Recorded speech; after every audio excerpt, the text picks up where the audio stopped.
Bem-vindo ao canal do Pai Universal. Hoje vou falar de uma das questões mais apaixonantes, mais intrigantes e que as pessoas mais querem saber, não é? Que é o que é que acontece depois da nossa morte. Há pouquíssima informação, não é? Quem se lança nessa busca vai encontrar o quê? Teorias, não é? Vai encontrar teorias, disciplinas espirituais, referências religiosas, mas nada de concreto, né? Digamos assim, nunca ninguém voltou para contar como é que é, né? Alguns vieram e voltaram, né? Mas digamos assim, para ter um relato muito curto, muito breve, de experiências muito imediatistas, muito imediatas, que é o caso das experiências de morte clínica, experiências de quase morte, né? Pessoas que voltaram, que estiveram mortas durante segundos, minutos e trouxeram um relato. Mas os relatos que essas pessoas trazem são situações bem imediatas, aquele momento, realmente o processo da ocorrência da morte, e experiências extremamente impactantes que elas tiveram logo naquele momento, ou após aquele momento, e relatos bem interessantes, bem esperançosos, não é? Porque sempre há o contacto com uma luz, com um ser desconhecido, ou às vezes que as pessoas atribuem alguma identificação, né? Muitas vezes dependente da sua própria crença, enfim, mas alguém que os recebe, alguém real, alguém pessoal, uma pessoa que realmente os recebe e os abraça com esta sensação maravilhosa de um acolhimento perfeito, de um amor inultrapassável. Enfim, são relatos bem, no geral, não é? No geral são relatos bem animadores, que aquecem a alma e o coração, não é?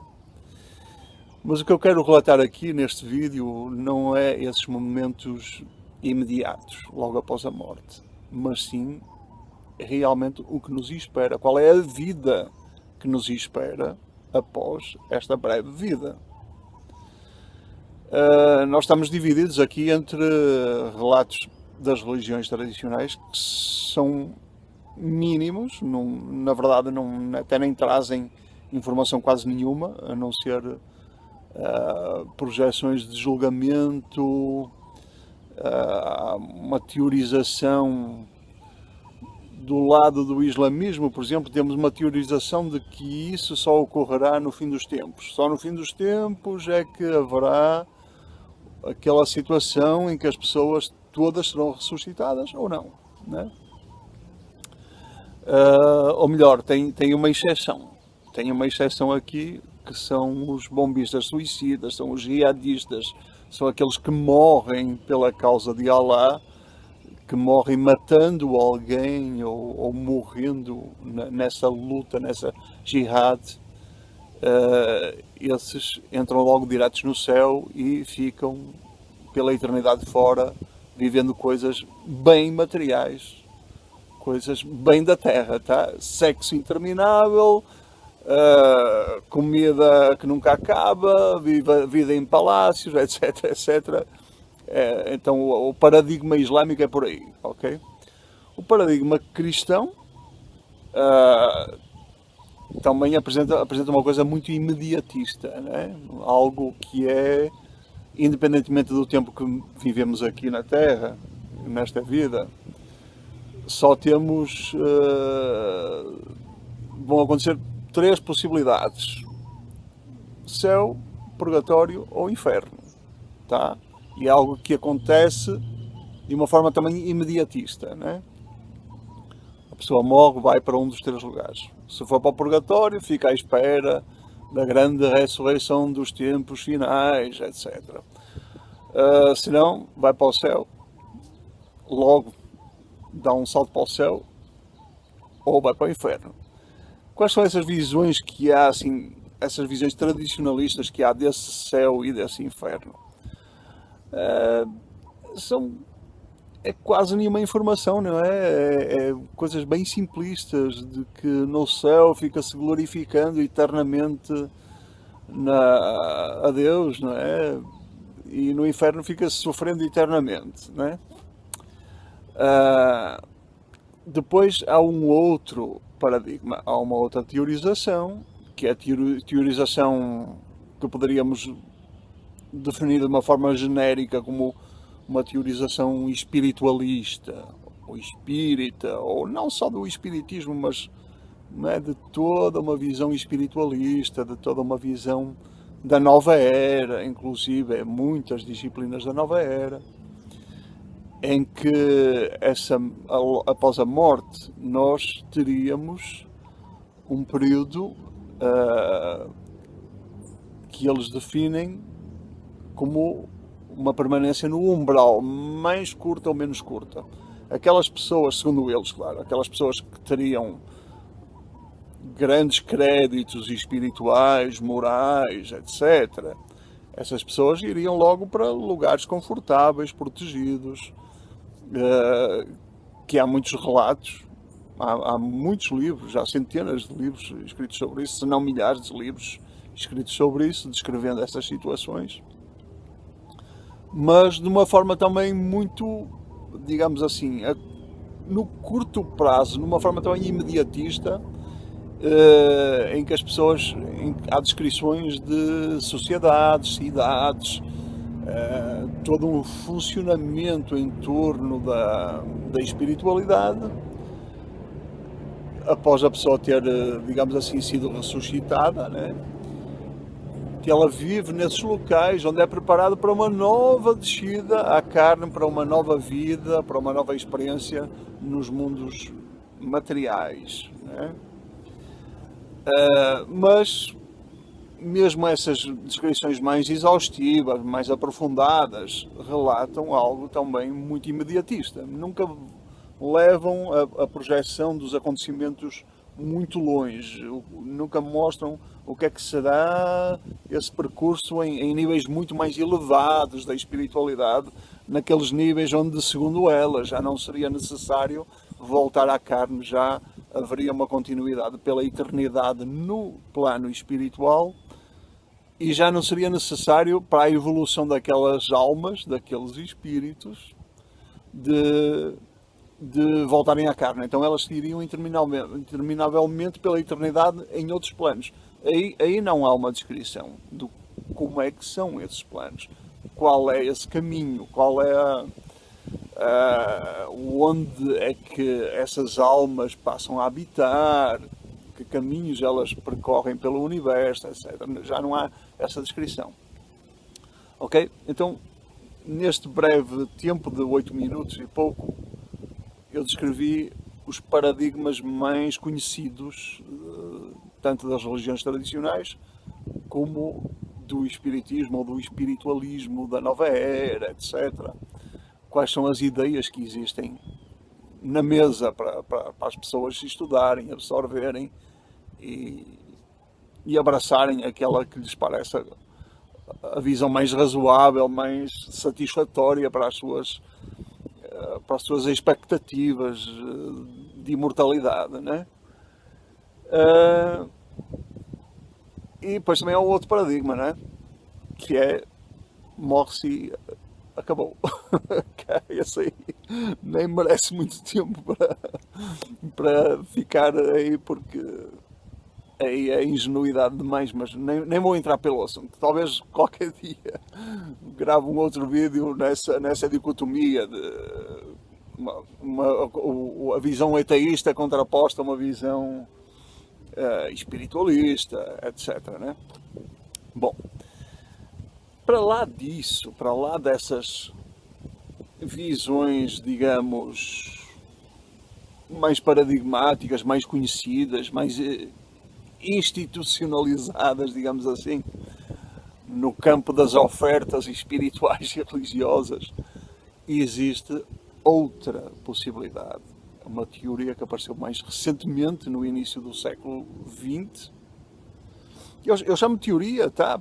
Por causa deste princípio de que não é possível, até agora não nos foi possível, comprovar cientificamente realmente qual é a grande continuidade pela eternidade, né? E colocado tudo isto, agora vou gravar outro bloco sobre essa nova visão que eu acho que é muito mais consentânea com a essência da divindade que nos criou. É muito mais consentâneo com uma lógica de misericórdia, de nos entregar realmente uma interação com o nosso Criador, de nos trazer um propósito para a eternidade, porque aquele propósito de simplesmente morrer e ir para o paraíso não faz sentido. Ou melhor, não faz sentido neste aspecto de ir para o paraíso e ficar eternamente pairando nas nuvens, ou que seja, tocando harpa e cantando louvores ao Senhor. Gente, pelo amor de Deus, o universo é algo extremamente complexo, infinitamente complexo. Deus é infinitamente complexo. Ele é simples na sua abordagem a nós, descendo à nossa simplicidade, para ser entendível em alguma medida a nós, seja em que nível nós estejamos, mas é ilimitadamente complexo. Porque senão ele contém toda esta complexidade que nós vemos na vida. Toda esta complexidade que nós somos, nós as suas criaturas conscientes somos. Até as criaturas inconscientes e irracionais são complexas. E o sistema está estruturado de tal maneira, de uma forma altamente complexa. Isso já está a trazer um indício da complexidade que está na criação. E por trás da criação, no Criador. Em níveis inimagináveis para nós. Mas que nós vamos vendo, olhando para a criação e vendo um pouco, algo, minimamente, do que seja a complexidade divina, a complexidade de Deus, que criou tudo isto. Ok?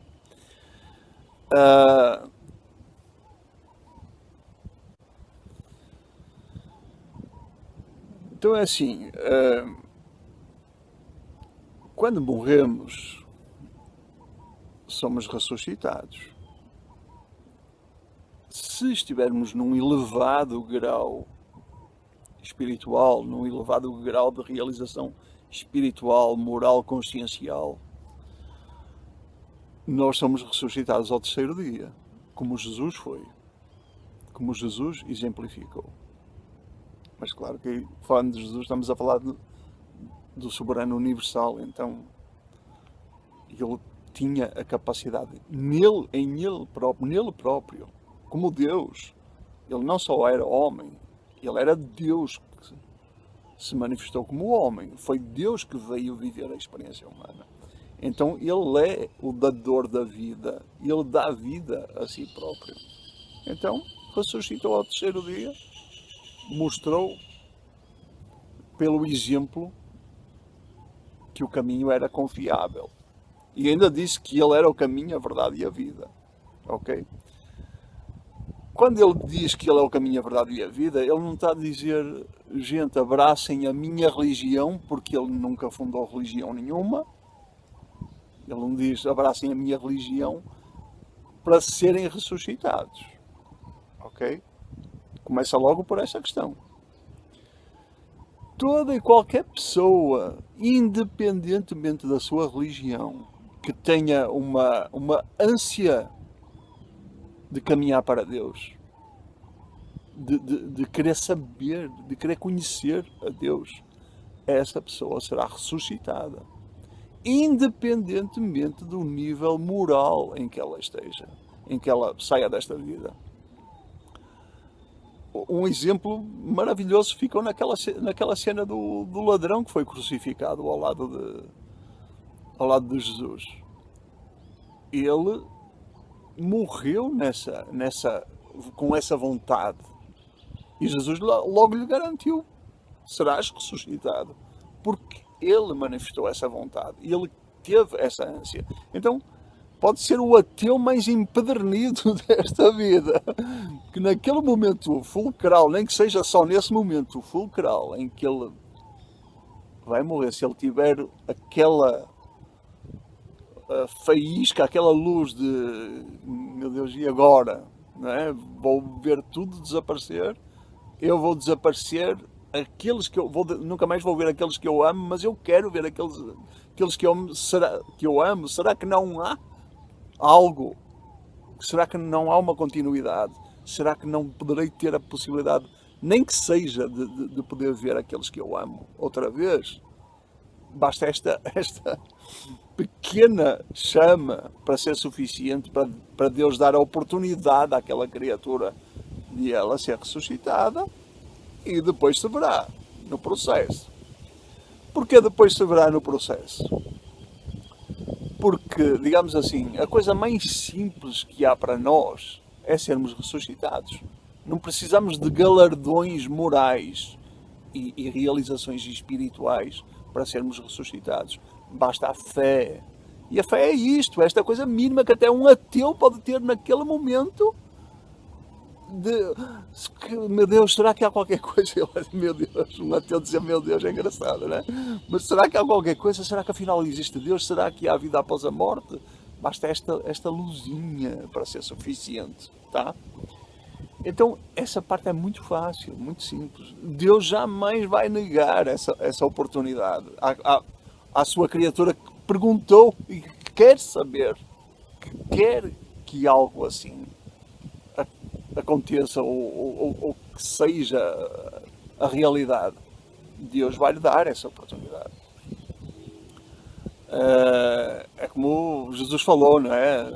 Se o filho pede pão, o pai não lhe vai dar uma cobra, não é? O pai vai lhe dar o que o filho está pedindo. A expectativa de alma do coração do filho, o pai vai dar-lhe essa possibilidade, tá? Então, como eu estava dizendo, é um processo. Não é aquela coisa tipo, eu aparecia, né, morro e agora já sou levado para o paraíso absoluto. Não é assim. Não se dá saltos dessa maneira. A pessoa tem que evoluir, a pessoa tem que ter um processo de aprimoramento espiritual que continua após a morte, tá? Mas não continua dessa maneira de voltar para a carne. Não, não é dessa maneira. Só há uma vida física nos mundos do tempo e do espaço. Uma única vida material nos tempos do mundo e do espaço. Estes tempos do mundo e do espaço são como berços de almas. A pessoa tem a sua primeira experiência aqui, os seres humanos têm a sua primeira experiência aqui, de uma forma bem extrema, não é? Dificuldades extremas, em que precisa da fé para dar passos adiante, precisa de se aprimorar, precisa de começar a aprender as leis da vida, não é? E para isso tem 1 milhão de referências, não só no cristianismo, mas em todas as religiões. A pessoa tem referências suficientes para essa caminhada, para esse aprimoramento, para ser motivada a esse aprimoramento existencial, que depois lhe permite vir a ser ressuscitada, que depois permite que haja uma alma para ser ressuscitada. Senão, se for a pessoa vivendo num nível puramente animal, sem questionar nada, só fazendo o pior que se possa fazer num nível puramente instintivo, ela não está criando alma. Não está sendo criada uma alma nela, não é ela que cria a alma. Não é? É a presença de Deus nela que fica criando a alma. Mas a alma é criada digamos assim, nessa dicotomia, nesse diálogo entre a presença de Deus em cada um e a resposta de cada um às questões da vida, não é? E cada vez que tivermos uma resposta moral, uma resposta espiritual a cada um dos confrontos da vida, estamos dando matéria-prima para que Deus em nós construa a alma. A alma não é construída do nada. Ela é construída dessas atitudes da criatura humana. Não construída pela criatura humana, tá? A criatura humana não é Deus. Criou-se esse conceito pela nova era de que nós somos deuses. Em algum aspecto até poderíamos, ok, entender isso, mas não dessa maneira. A nossa cocriação não vai nesse nível, ok? Nós somos criaturas, não somos Deus. Agora, é verdade, é que Deus está em nós. Deus é o Espírito que habita em nós e que fica criando a nossa alma a cada vez que tomamos uma decisão moral e temos uma atitude espiritual. Aí Deus ganha matéria-prima para fazer crescer aquela alma. Então é assim, ao longo da vida, crescemos, a nossa alma cresce muito ou cresce pouco, em função do esforço que nós façamos, desse esforço consciencial, de aprimoramento pessoal. Então vamos morrer nas condições em que morrermos, como pequena alma ou grande alma, digamos assim, para simplificar, é como nós vamos ser ressuscitados. Não vai haver maquiagem miraculosa, porque não é dessa maneira que a realidade funciona. Seremos ressuscitados exatamente como saímos daqui, nessa condição, nesse nível. E somos ressuscitados em mundos que se chamam mundos arquitetónicos. São mundos que não são como os mundos do tempo e do espaço. Os mundos do tempo e do espaço funcionam, são criados evolutivamente por agregação da matéria, por todas essas condicionantes ao longo de bilhões de anos que nós conhecemos pela astronomia, né? E aí nasce a vida nos planetas, nasce a humanidade, a coisa vai seguindo por aí. Mas estes mundos arquitetónicos são diferentes. Estes mundos arquitetónicos são construídos pelos anjos. Não são construídos na proximidade de estrelas, têm a sua luz própria. Tá? Já são construídos dessa maneira. Isso torna praticamente impossível para a nossa astronomia apontar telescópios para o espaço, e mesmo que esses mundos estejam relativamente perto, é impossível vê-los, porque eles não estão na proximidade das estrelas. Eles têm uma construção material, tá? E nele habitam criaturas materiais, tá? Mas não só, é como aqui na realidade nesse aspecto. Tem criaturas materiais, tem criaturas dos níveis moronciais, que são os níveis astrais, seria chamado assim pelo espiritualismo, né? E nos níveis espirituais, né? Todos esses três níveis habitam cada mundo, né? O mesmo aqui na Terra. Aqui na Terra estão habitando seres como nós, de carne e osso, seres celestiais, seres espirituais e seres intermediários, seres também num plano astral, moroncial, né? Que digamos que esse é um nível intermediário entre a matéria e o espírito, tá? Mas quando somos ressuscitados nesses mundos arquitetónicos que são construídos pelos anjos. E nesses mundos arquitetónicos, nós ressuscitados não somos ressuscitados em carne e osso. Nós somos ressuscitados naquilo que poderá ser chamado de corpo glorioso, que foi o que Jesus mostrou quando ele ressuscitou ao terceiro dia. Não foi por acaso que ele disse aos seus discípulos, a Madalena e aos seus discípulos mais próximos, não me toqueis agora. Vocês ainda não me podem tocar. Porque o corpo que ele tinha era o corpo glorioso, foi o primeiro corpo. E era interessante ver que eles não o reconheciam. Eles viam Jesus e não o reconheciam quando olhavam para ele naquele primeiro momento. Porquê? Porque estava diferente, o corpo dele era diferente. A sua morfologia, até os seus traços eram diferentes. Então não reconheciam. Só quando Jesus começava a falar com eles, aí, opa! Aí é que eles reconheciam na palavra, no verbo, talvez na voz, talvez, é que eles reconheciam Jesus. Oh, é o nosso mestre. Aí é que eles reconheciam. Agora, quando só aparecia a figura, eles ficavam assim, né? Até houve aquele episódio contado na Bíblia, a caminho de Emaús, que eram dois discípulos que caminharam o tempo todo com Jesus. Levaram-no para casa para jantar com eles. E não o reconheceram o tempo todo. Né? A própria Madalena assustou-se, porque pensava, não reconheceu logo o mestre, só quando ele falou. Ok? Então, isso mostra que ele não ressuscitou em corpo físico. Há esse paradigma de algum cristianismo, não é correto. Tá? Ele ressuscitou em corpo glorioso.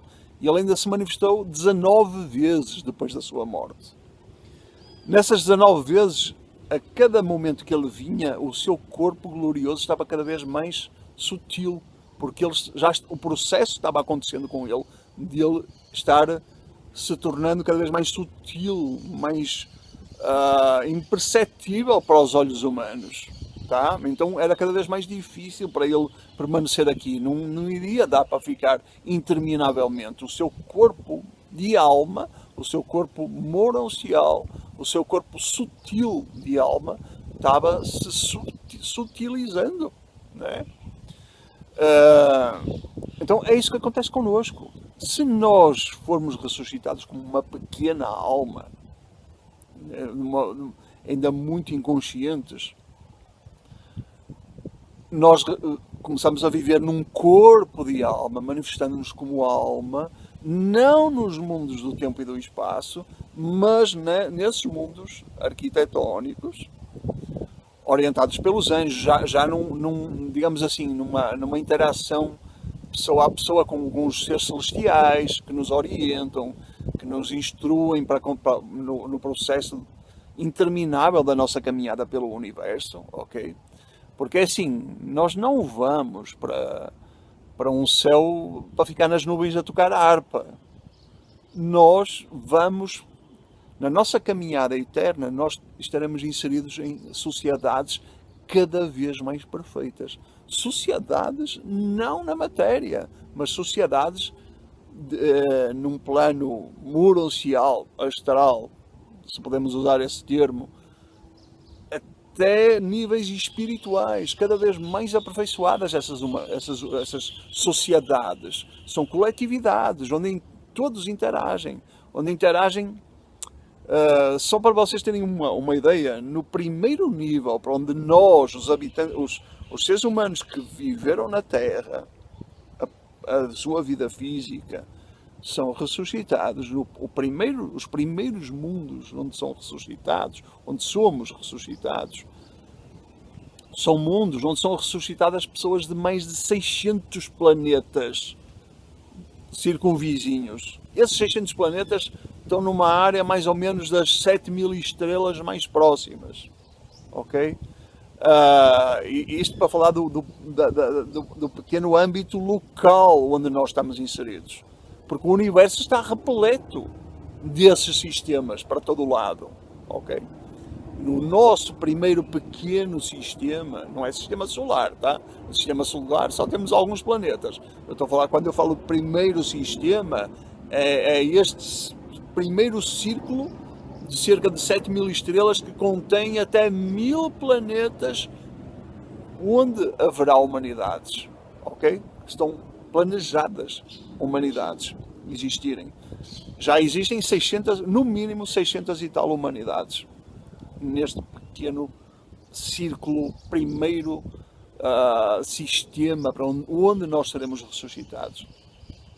Esse sistema de planetas arquitetónicos, onde seremos ressuscitados, é o centro administrativo dessas 1.000 humanidades planetárias. Ok? Aí nós poderíamos dizer que aí é o primeiro céu. Na verdade, é o primeiro e o segundo céu, tá? porque esse sistema arquitetónico tem um grande planeta 100 vezes maior do que a Terra, que se chama Jerusalém. Em torno desse planeta rodam 7 satélites. Cada um desses satélites é 10 vezes maior do que a Terra. Eles estão rodando em torno desse grande centro, que é 100 vezes maior do que a Terra, em torno de Jerusalém. Ok? Cada um desses 7 satélites tem uma função específica, tem funções específicas. E em torno de cada um desses 7 satélites tem outros 7 subsatélites. Ou seja, prefaz um total de 49 subsatélites. Ok? E no total esse sistema são 58 mundos. 58 mundos para onde nós somos ressuscitados, onde nós temos a primeira fase do processo da nossa caminhada eterna. Né? E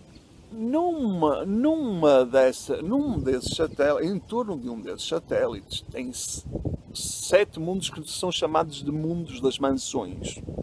E esses 7 subsatélites são os mundos onde nós somos inicialmente ressuscitados. Eles foram criados para essa função específica, para receber os seres humanos de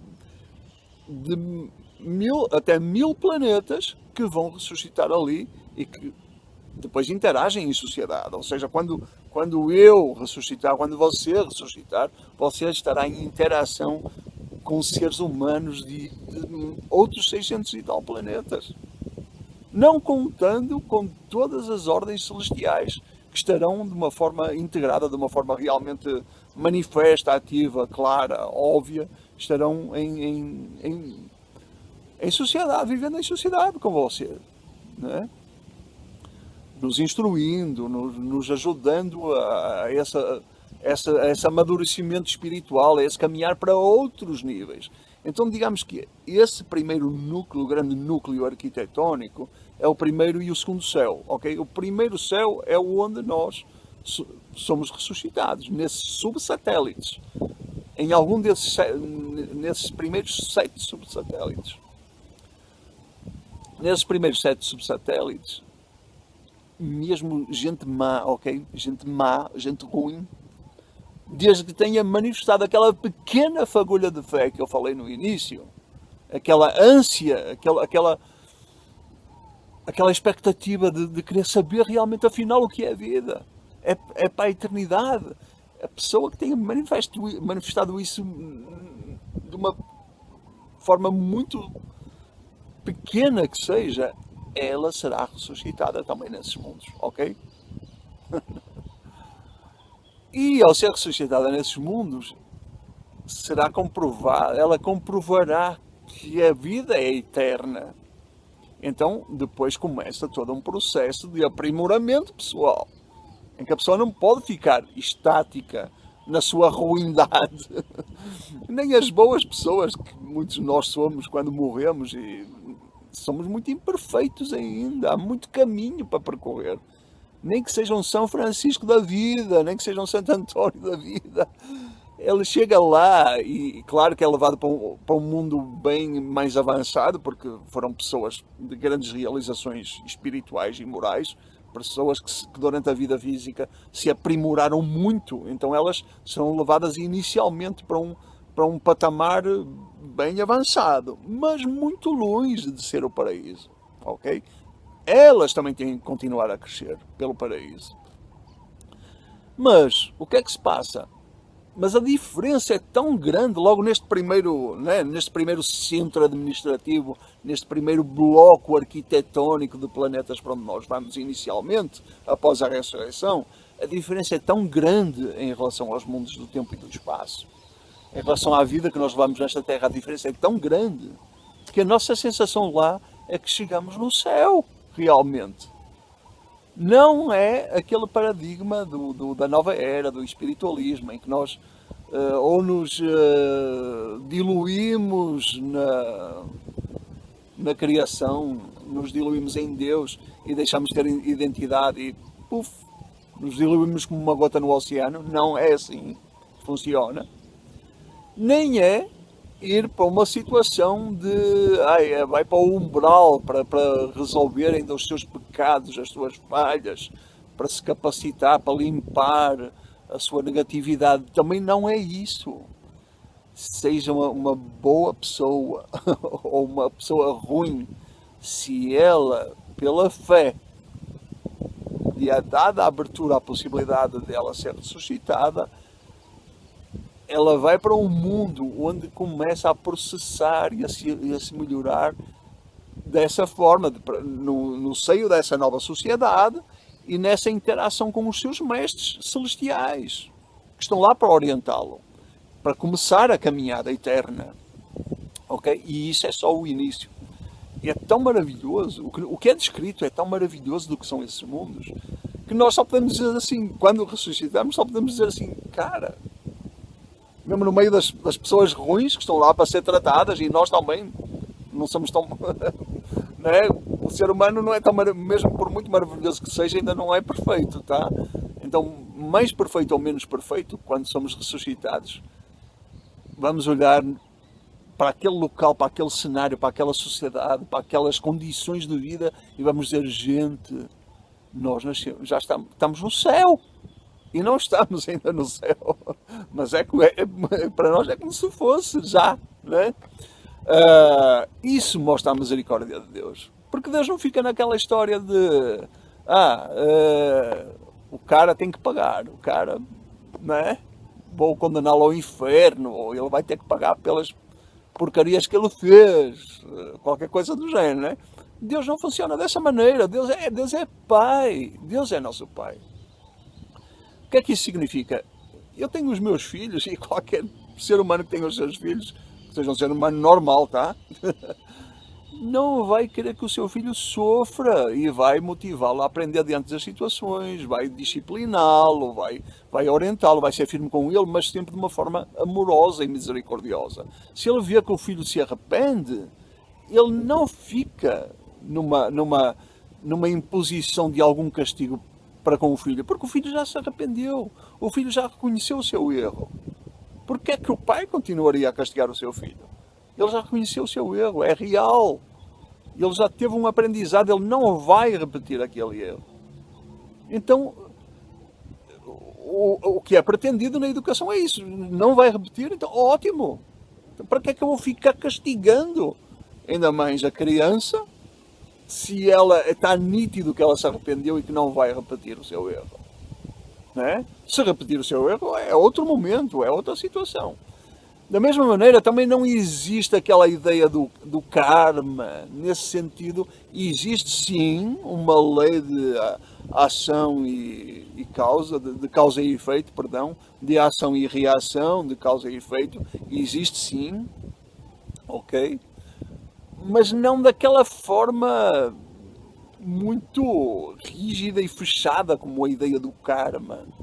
Porque assim, porque Deus quer é que o seu filho abra os olhos. E se o filho está sofrendo os efeitos das suas más ações, por ação e reação, causa e efeito, mas se ele abre os olhos e realmente resolve a situação que é o seu aprendizado, ele sobe para um degrau superior, que era o pretendido, não precisa ficar cobrando toda a medida do prejuízo que ele possa ter causado. Essa é a misericórdia de Deus. Aquela criatura causou um determinado prejuízo, ela arrepende-se e ela abre os olhos para a luz, já não precisa de ficar recebendo na mesma medida, digamos assim, ok? Essa é a misericórdia de Deus. Porque já está realizado o pretendido, que é o avanço da criatura, o crescimento do filho, o crescimento consciencial, o crescimento da sua alma, o crescimento da sua bondade, né? Está sendo efetivado. Então não precisa ficar, na balança da justiça, o cara ainda precisa de levar com mais 10 toneladas de pedra na cabeça. Não é assim que funciona. O cara criou uma complicação de 100 toneladas de pedra na cabeça dos outros, levou só com 10 toneladas, resolveu o assunto e não precisa levar com as outras 90 toneladas para resolver. Está resolvido. Ok? Então, é isso que nos é proporcionado. E aquilo que eu estava descrevendo lá atrás, desses mundos arquitetónicos, é só a primeira fase. Porque depois prosseguimos avançando para outros níveis pelo cosmos. Porque há também uma viagem cósmica, há também uma viagem pelo universo nesse processo. Não em reencarnações. Não é dessa maneira. Não é em reencarnações. Mas é em corpos de alma cada vez mais sutis.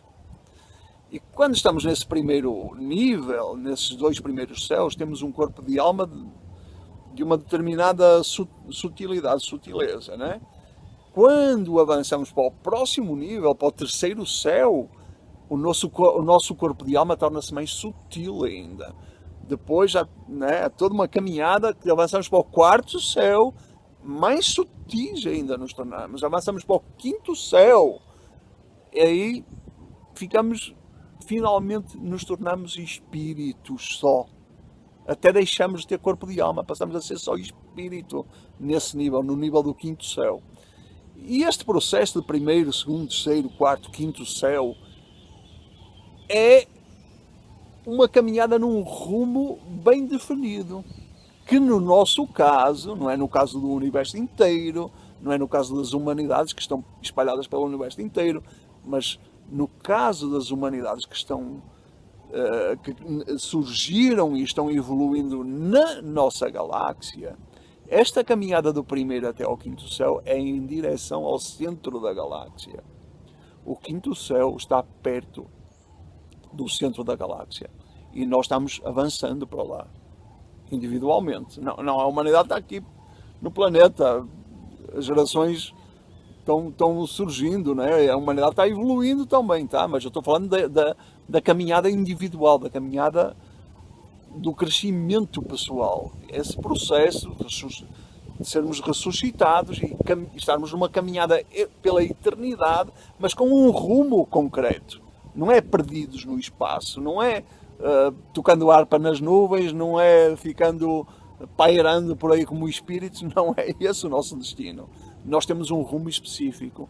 Até ao 5º céu nós estamos realmente a caminho do centro da nossa galáxia.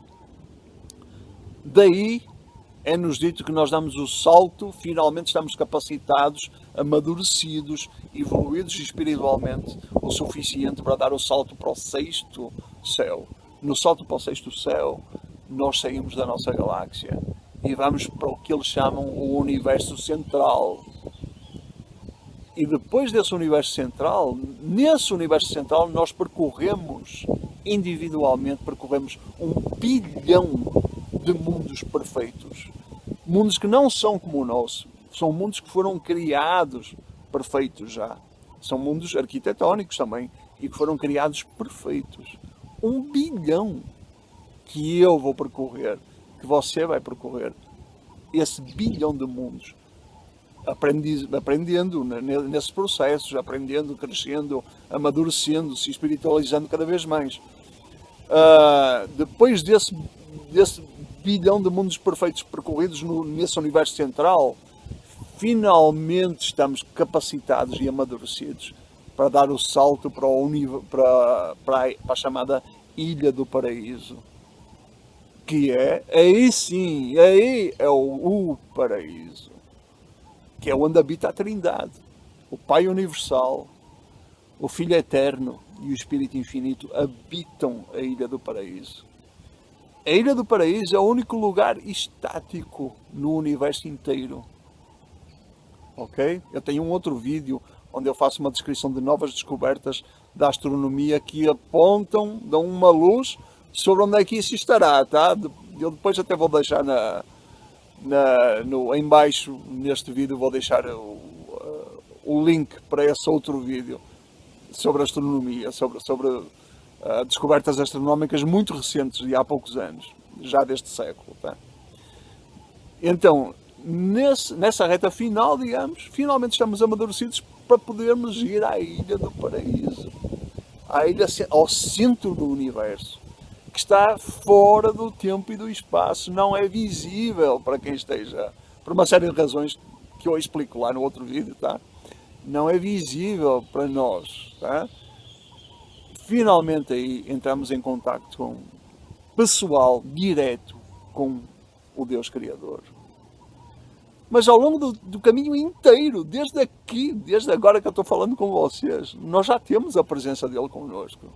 A presença de Deus está connosco, já agora. Só que é neste processo ainda incipiente, que ainda nós nem conseguimos percebê-lo ainda, mas está connosco, caminhando passo a passo. Nas mínimas coisas ele caminha connosco. A presença dele está no nosso coração e na nossa mente. Mas é outro nível lá. Quando finalmente se chega no centro do universo, na ilha do paraíso, é outro nível que é indescritível para nós. Neste momento não temos como saber. A caminhada é muito longa. Não é por acaso que a caminhada é tão longa. Mas pelo menos fica o conforto de que desde o início, desde que somos ressuscitados, já é como um paraíso para nós. Pelo menos fica essa boa notícia. E, meus amigos, tudo o que eu pudesse dizer em mais uma hora de vídeo seria insuficiente. Isto é só uma primeira dica, porque é óbvio que ao ouvir uma palestra assim tão breve, vão-se levantar 1 milhão de objeções, porque confronta as crenças de cada um. E os dados são insuficientes neste vídeo, é óbvio, né? Eu estou a falar porque a fonte de onde vem essa informação toda é um livro de 2097 páginas, que é o livro de Urântia, ok? Então, como é que, em horas e horas e dias de vídeo, como é que eu poderia transmitir informação que está numa fonte que tem 2097 páginas? Não dá, não é? Então, é uma primeira nota para para despertar a sua atenção a você que quer saber porque está aqui, que quer saber o que lhe está reservado. É uma primeira nota para dizer, tem aqui uma fonte de informação que não fica na superficialidade do que as tradições religiosas nos trazem, porque não dizem quase nada do que é essa continuidade, nem fica naquela pequena abordagem da nova era, com as suas falhas inerentes, que são muitas, cuidado, atenção, não é? A nova era tem muitas falhas nesse aspecto. O Espiritismo também traz uma visão que tem muitas falhas também, muitos paradoxos. Então tem aqui esta nova fonte para você processar o seu estudo e para pedir luz a Deus e discernimento a Deus, para perceber se realmente é uma revelação real, verdadeira, realmente se essa revelação vem de Ele ou não. Não sou eu que vou poder confirmar nada, eu só posso responder por mim próprio. Eu estou convencido, senão não estaria fazendo aqui este vídeo, não é? E muitos outros vídeos que tenho feito, e se Deus quiser continuarei a fazer. Mas fica para você a dica: investigue, vá saber porque é que você está aqui, para quê, para onde vai, de onde veio e para onde vai. Um grande abraço e obrigado pela atenção.